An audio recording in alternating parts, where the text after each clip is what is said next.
So, welcome back to another episode of the Empowerment Project podcast. This is episode 2, and today we brought along my good friend and client, Lewis. He's the chap who made mine and Pavla's engagement ring a few years ago, and our wedding rings.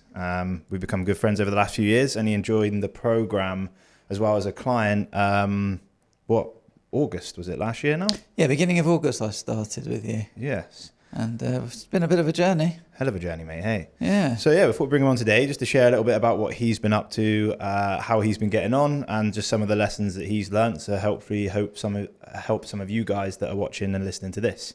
I think the first thing we should probably address before we get started is that we're both wearing the same colour, both wearing the same coloured top today, and don't really think that was intended as such. No, it definitely wasn't. I just thought that looks like a nice clean top in my wardrobe, so we'll put that one on today. Exactly. Happened to be this is the one that stays the cleanest the longest.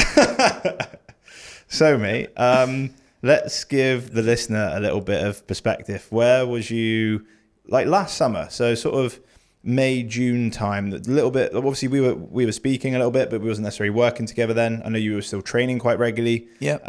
But I'll let you maybe sort of give a bit more of an overview of where you were before we started working together. Yeah, so last summer, I guess beginning of June, middle of June sort of time, I was hovering around 79, 80 kilos. And even though I'd just been on a program before that, I'd sort of come away from it thinking that, oh yeah, great, I've got down to my target weight and now I can go back to my old lifestyle, which of course is the biggest mistake to make. And I thought, let me look around, see what's available. And of course, as you said, we've met each other in the gym over the years and we'd had a few conversations. But I think the thing that struck me with you was the maintenance and what you called the reverse dieting, because that was something to really focus on. Yet it's great when you achieve your goal and you've set a date and you've set a target weight and you manage yourself towards achieving those goals. But then afterwards is really when the last person who helped me on this journey and the one before, not through any fault of their own, but it's just the program's over, thank you very much. But with you took the time to help me understand, number one, about food, but number two, what to expect when we start going back to normal food again, so to speak, and how to balance it, really. Yeah, I think that's one of the things we addressed initially on the first call, because it was like, okay, right, you've been active now for 15, 20 years. You've been running marathons, you've been into your gym. Obviously, You've got a trainer that was really helpful. Mario was working alongside of me while helping you. So everything's been really good from a fitness aspect in general, but obviously the weight was fluctuating by a good 2 stone, give or take, right?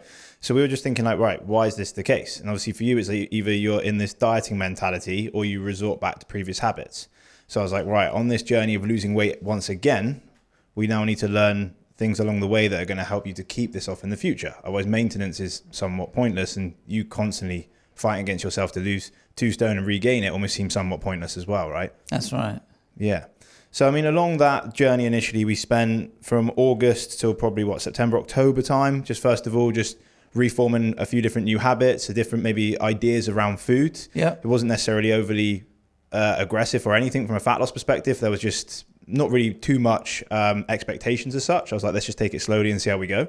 And then as you started to get up to speed with a few more things, and it was starting to click in terms of, right, okay, this is how I can get a bit of flexibility in my food, but also have the structure to still progress. That's when I then suggested the photo shoot, right? Yeah, the photo shoot. It wasn't what I was expecting. I mean, I'd seen what you did with the girls, what Pavla had done with the girls, and I thought, oh, they're just in some gym gear and it'd be fun, and you're in a gym, you got that environment, and we'll take some photos because everyone looks trim, everyone looks healthy, and they all look like just come back from holiday. And I'm like, great. So Jacob suggested a gym session, which means a photo shoot, which means that we'll probably go to Ibiza first for a week to top up our tans and whatnot. But didn't quite turn out like that. Mate, the budget wasn't that high for it. I'm not sure if I should give out the spoilers for people who might want to go on this and think that they're going to get a trip to Ibiza. But no, it was great fun. The photo shoot for the guys turned out to be what I call and define as a muscle shoot. And why not? I mean, Jesus, I hadn't looked as good as that since I don't know ever when. I think we'll get to that in a minute. I mean, obviously you managed to achieve a 6-pack, which was one of the, it was almost a bit of like a personal selfish goal that you've always had, right? It's something that you've never managed to get close to achieving. And I think we were like 4 weeks away from the shoot, and we were obviously pushing by then. And it wasn't coming, and we were both like, okay, well, we've tried our best here. And then suddenly 3 weeks before the shoot, we were like, oh, Jesus, your abs were right out, weren't they? Yeah, they were. So, it's the same thing I said to you previously. It was like, okay, the best condition you ever got when you felt your best was around about 70 kilos. Yeah. And I said, the reality is you're probably just going to need to drive this lower. While weight doesn't matter, it's individual to each of us. We knew at 70, you still didn't necessarily have like what you defined as your end goal of physique. So I was like, right, you're probably going to want to put another, quarter of a stone to half a stone on this. And in the end, it was, we went down to 67. Correct. And you were like, more than felt like you ticked the box in terms of what you wanted to achieve, right? Yeah, absolutely. Yeah. So going back to the photo shoot, because obviously I know for some people it can be a little bit, obviously a bit overwhelming for you to start with. But the reason why I suggested it, because I was like, I can see you've got it there. You were ticking all the boxes. You were a typical client that we would normally ask to do the shoot because different people have a different level of adherence for whatever reason. Yeah. But you were ticking the boxes nicely. So I was thinking, you know what, this will give you that extra incentive to push a bit more and then maybe achieve a goal that you may not have achieved without that extra push.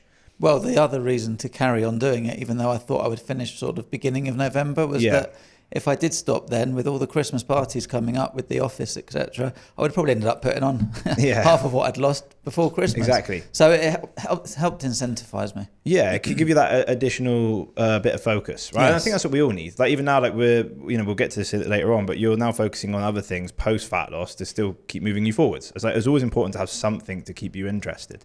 But initially, the first thing was like you wasn't really sure about doing it. The second thing then you were like, do I have to wear a spray tan? And the final thing was, do I have to shave my chest? Yeah. And it took me a good 2 weeks to convince you that you have to do that. Absolutely. Yeah. You've got, what do you call them in the app where you set your client an achievement every day to tick off? Habits. That's how you address it. And when I looked at it on the Thursday, it was like shave chest.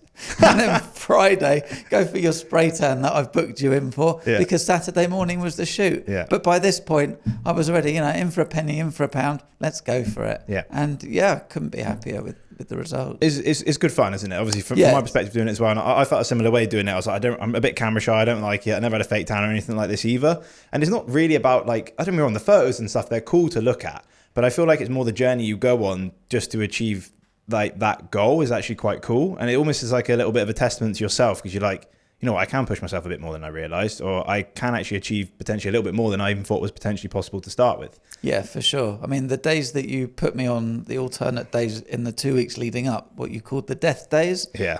You sort of dreaded it, but then like everything, it becomes routine and it becomes habit. Yeah. And you look back now and you think, well, it was just a very small sacrifice for massive goals. Yeah. So, well, this is the thing. It's like we slowly tapered the journey up. Initially, we needed to form new habits. We needed to pull you away from like doing the things that you were doing that were just taking you actually further away from your goal, not even necessarily even maintaining it. And then over time, as your adherence increased with what you were doing, it's like you're only ever turning the dial up 5 or 10% compared to what you've done previously. But now, obviously, at the very end of that, the final 2 weeks before, or the final 3 or 4 weeks before the shoot, you are sort of going guns blazing, if you like, but it's only for a short period of time just to keep constantly closing the gap.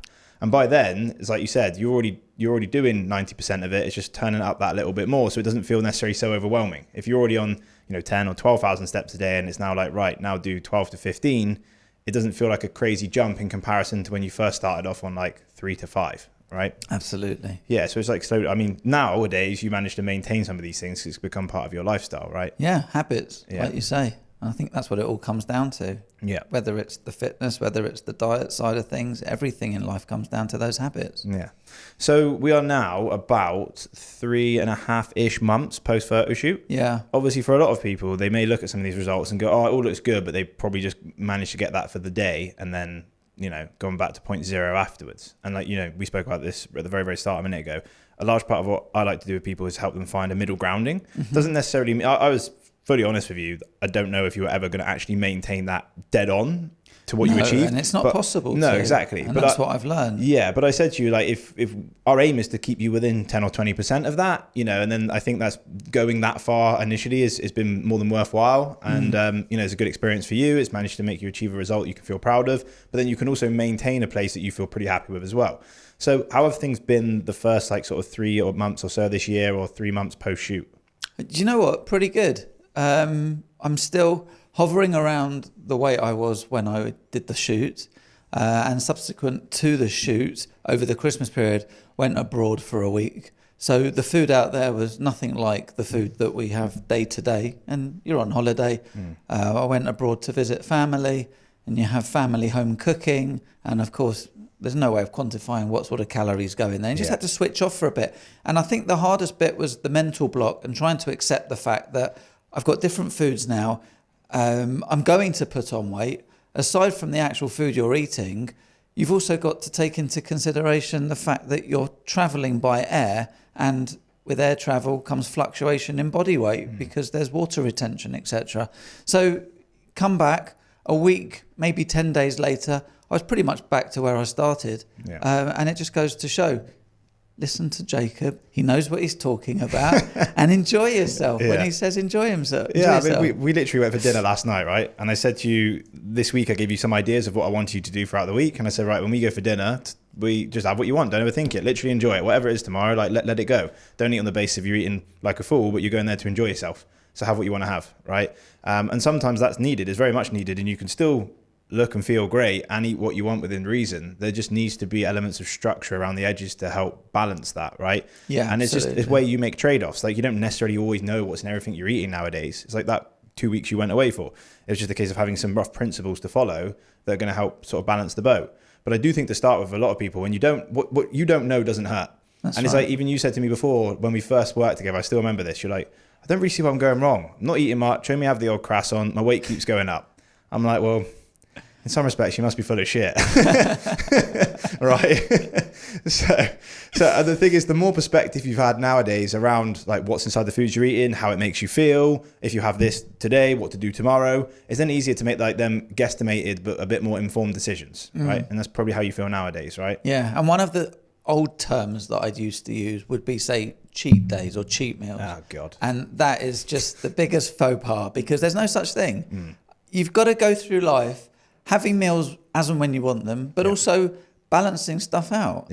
It's like driving, I guess. You need to stick to the restrictions on the road, a 40, a 50, a 70. Sometimes you'll go over it, but then you've got to pull it back in. Otherwise, you're going to get in trouble by the police. So in a similar way, it's like the police in this instance really are the fat police. You're slowly going to put on excess weight that you don't really want. And by learning how to counter that, so you might decide to go a little bit more extravagant, say, on Monday. Tuesday and Wednesday, you can rein it back a little bit and maybe go for 10, 15% lower calorie intake than what you'd have on an average day. And then slowly it will balance it out. And once you start to understand what foods give you the more calories, and it's not just about the chocolate, the sweets, the crisps, because some have more than others, as with everything. And there are so many great options around at the moment as alternatives to the full fat, full sugar version that you would have historically eaten.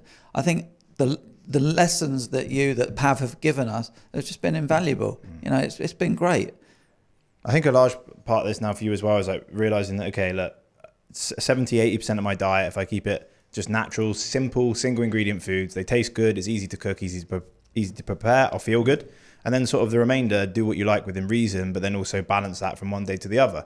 And some days if you don't want it, like the last couple of days, you may have not have had as much. The following day, you know, we went a little bit all out at the restaurant last night and enjoyed ourselves. So, you know, it's obviously easier to find maintenance over time. Like, the more educated you are around your choices, the more up to speed you are with everything. But to start with is like, we did not necessarily have to go overly restrictive, but we did have to refine everything in for a short period, right? Just to get you a bit more clued up, as well as going, okay, cool, I can actually progress quite quickly. And now over time, it's like, I'm guessing it requires less effort for you now than it may have done before. Yeah, 100%. Right?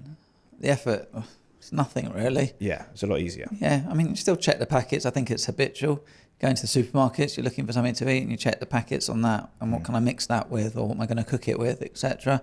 But, you know, it's good to know what's in your food anyway, rather than just sit there. And what's also been interesting is that when you're looking to go out to eat, you go from one restaurant to the other, and then how they prepare their, I don't know, let's say a burger.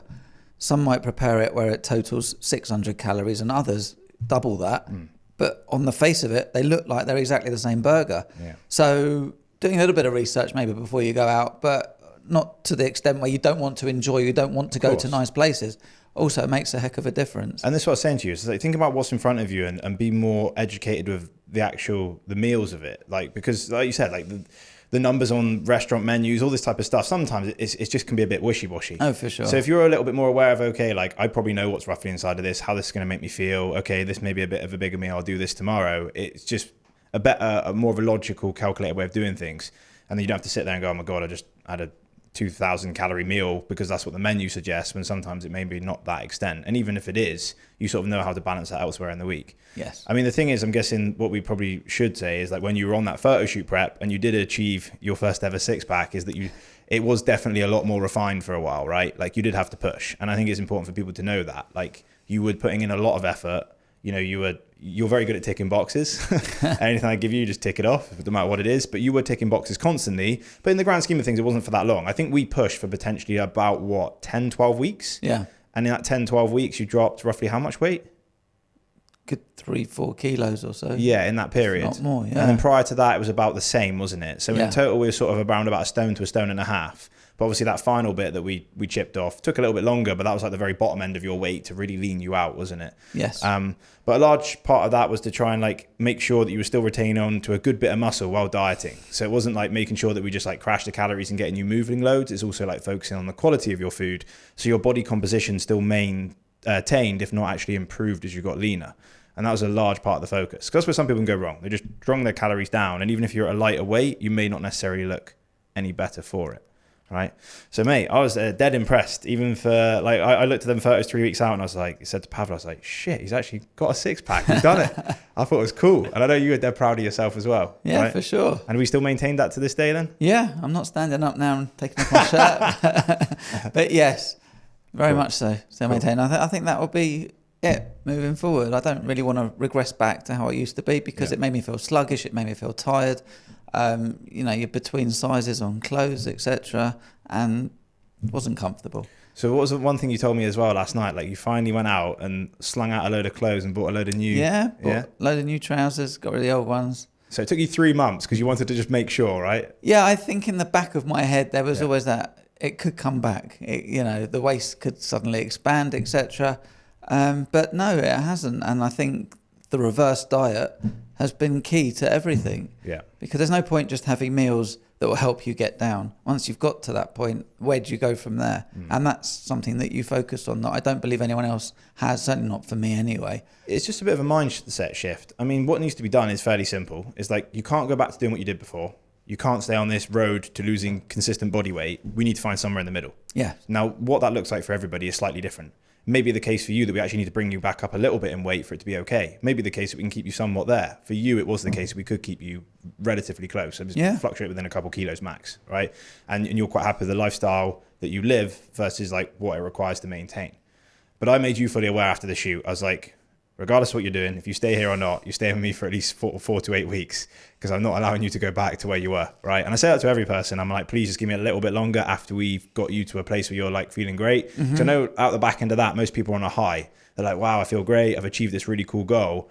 But I just know it is quite easy to sort of screw that up in some respects. I mean, I guess the biggest thing for you now as well is like I was saying this to you on the way, actually last night when we were out, is not even the fact if you put on weight again now is the problem. It's like, you know that you're in control of that. Yes. That's the biggest thing.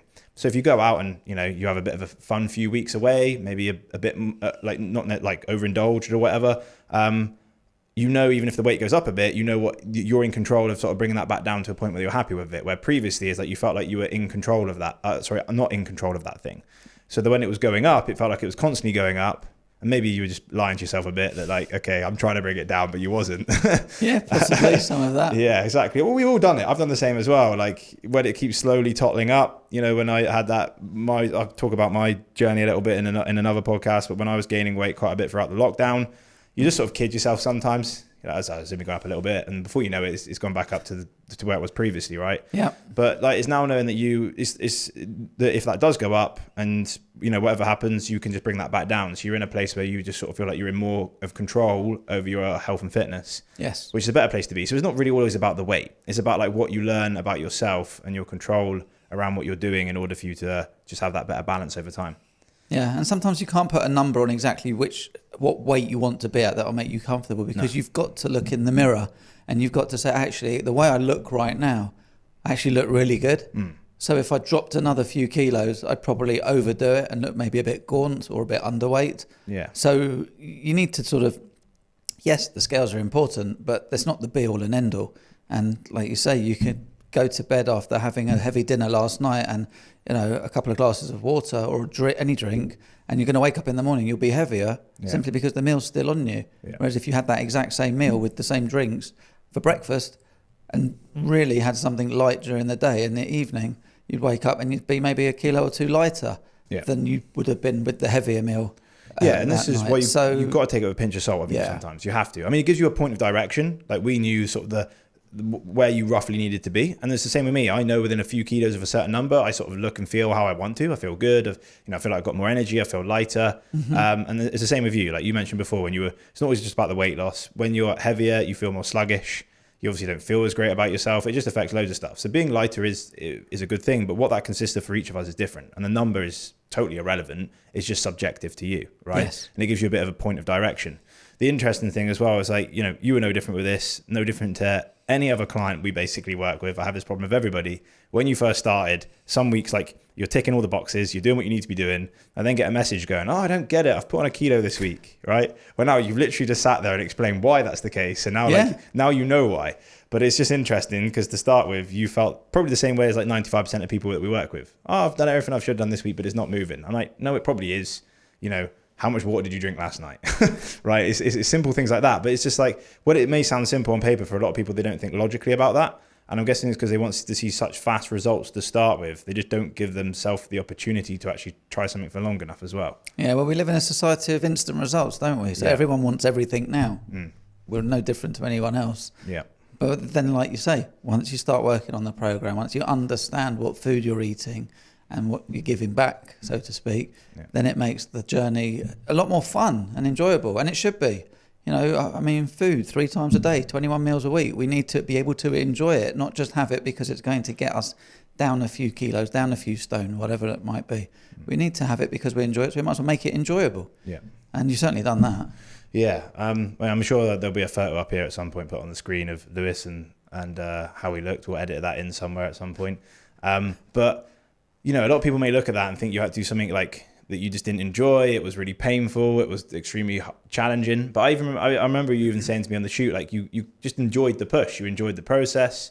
You enjoyed like the meals you were eating. I mean, obviously in some respects, you still eat a similar way and do a similar thing now. Yeah. You just obviously you eat more food. You have a little bit more flexibility, but within reason, it's very relatively similar, right? Yeah, absolutely. It is. Yeah. But I remember growing up. I'm 48, so I grew up in the 80s, best generation, right? And I'd have on my wall posters of film stars. At the time was like Schwarzenegger, Stallone. It was all the muscle heroes. And I've actually managed to achieve, albeit 30 years later, what I wanted to achieve at 18 at the age of 48, because I couldn't have a six-pack then. And I was going to the gym, I was doing stuff, but teenager lifestyle as it was, just learned to drive, etc. So, it's great. Yeah.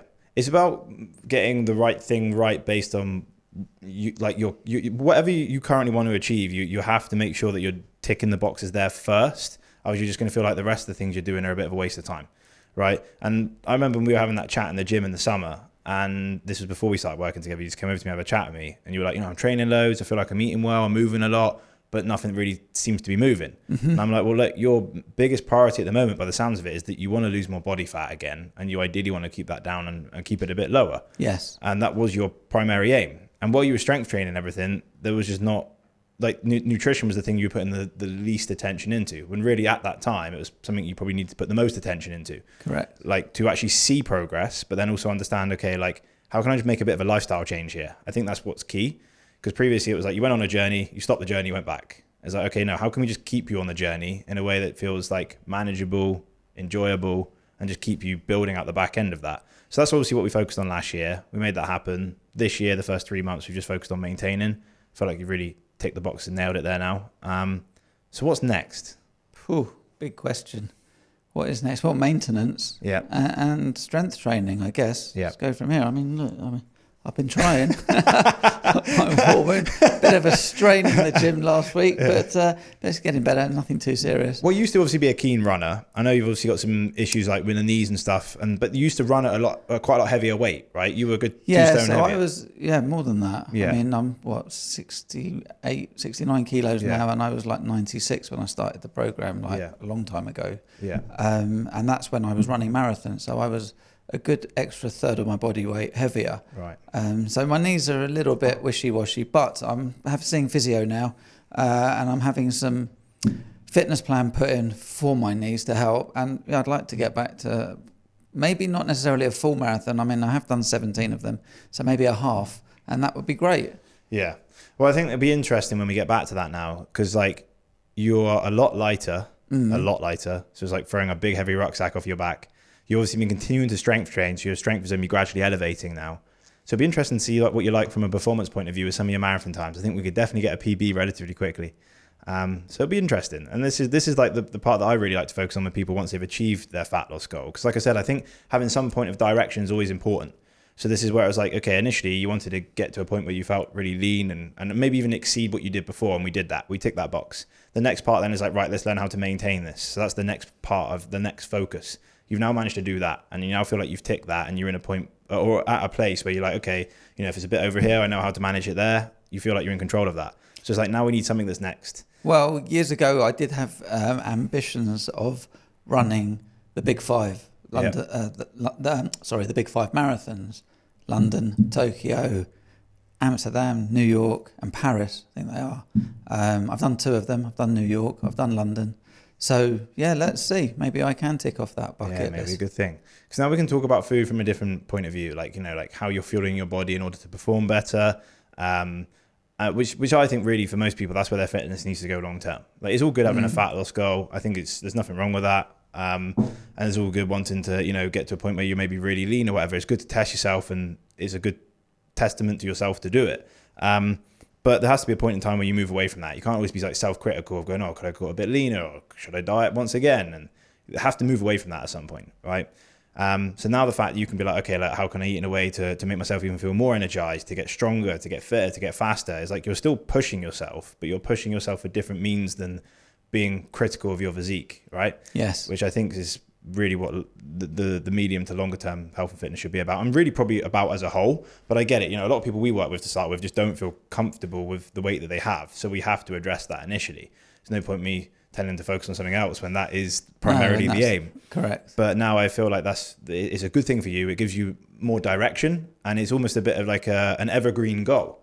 It's like, okay, well, once we do one marathon, like how can we maybe make the second one better? And you keep assessing it, breaking it down. See. But it is important to have a goal, because coming off the program and there not being anything to look forward to, regardless of what it doesn't have to be a marathon. I mean, not everyone's built for it, and everyone wants to do one. It could be a 5K for some people, and that's absolutely amazing if it is, because everyone's got their own goals, what they can achieve, what they can't achieve, and what they want to do. Yeah.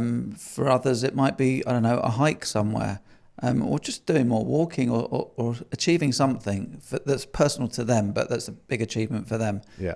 Whether or not somebody else turns around and goes, I can do that in my training, in my sleep, that doesn't make a difference. No, it doesn't. No. You just want to be able to do something for yourself, and you need to have a goal, because I think without that, in all walks of life, we just lose direction, and then we'll fall off the rails, and then before you know it, you're back to where you were before, and then you wake up with regrets, and then you start to have the whole psychological and mental health breakdown, and that's not good for anyone. Yeah, we all like to be tested, challenged, maybe all at different levels, but I feel like going through some form of like struggle throughout the year personally is a good thing. It's making you sort of grow and learn a few different things about yourself. Your personal struggle last year was you probably need to buy a new pair of shoes every week because I was making you do so many steps. Probably. I do need some new trainers. I'll be going out later. So you owe your Ibiza trip and a new pair of trainers now. There we go. Do you think we can get sponsors on this show? Exactly. We name drop it. Yeah. But the coffee company. There we go. Exactly. Wicked. Right. So anything else you would like to add then? Anything you feel like has been helpful for maybe for you, your journey? Anything that would be valuable for the listener to hear? I think the key is just to listen to your trainer. I mean, he clearly knows his stuff, and to be able to break down the stereotypical barrier that's there. That's like, okay, so I've reached my objective. I finished my diet, my journey, and now it's all going to come back on. No. I mean, Jacob, Pavlo, if they tell you, actually, we're going to start increasing your calories, listen to them. Don't be scared. It's almost like letting go of someone's hand when they're teaching you to swim and you're in the deep end. You have to have that trust and have to have that belief. And that's exactly what I've got in them now. So when they suddenly start upping my calories on a daily basis or weekly basis, whatever it is, I trust them. And the weight might be fluctuating in the upwards direction, but that's because muscle is growing as well now. And that's what we're trying to achieve. We're trying to turn more into a bit more athletic to be able to achieve the goals that are coming later down the road. So thank you, and thank Pavla. You're very welcome, sir. Especially for those little chocolate brownies that she makes. I mean, don't tell too many people about that. Everybody asks you a special bacon request as well. There's none left. So there's no evidence. Wicked, mate. Thank you very much for joining us on this. No, pleasure. Thank you. It's been great to sit down and talk to you, and I just want to say well done, mate. I'm impressed, and I'm very proud of what you've achieved. I think it's been a hell of a fucking effort, so well done. Well, teamwork, so thank you too. There you go, pal. Cheers, mate. Boom.